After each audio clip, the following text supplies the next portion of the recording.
Hi everyone, my name is Maya Miro Johnson, and last year I had the opportunity to write a piece for Johnny called Dance Suite. Now, the title was actually the last thing to fall into place, but as soon as it did, it really struck me as an apt description of what the piece is, which is really truly a 21st century reimagining of the dance suite as a grouping of 5 movements exploring different moods and affects of the contemporary experimental dance style called Gaga, which is something that's proven a very healing coping mechanism for me in the last few years.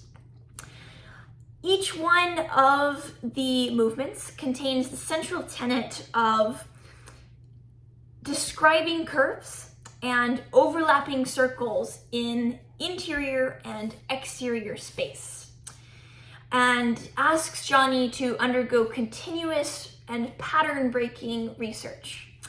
The first movement might be the prelude or the allemande and focuses on negating gravity on a molecular level.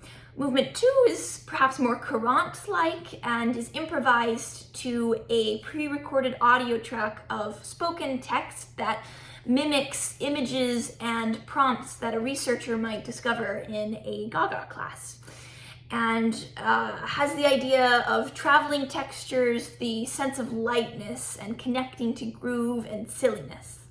The third movement is the heart of the piece, perhaps, and takes a more tragic, existential turn.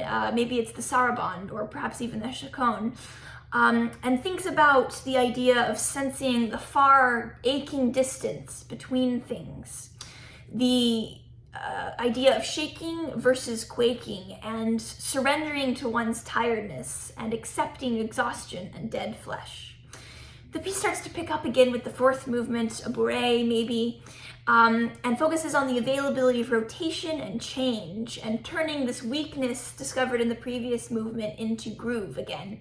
And then the last movement is really just a dance party. It's extraordinarily virtuosic and asks for total abandon. And the focus is on the idea of plenty of time, leaning into massive effort through the piece of cake mentality and the pleasure of stretch, the passion to move, and overwhelming the senses with different tasks. If this is the skeletal structure of the piece, then the spine is 3 Jewish folk songs that I've woven into the piece as fragments, applying analog filters to vernacular music, popular music that's focused on the idea of brotherhood and unity, solidarity.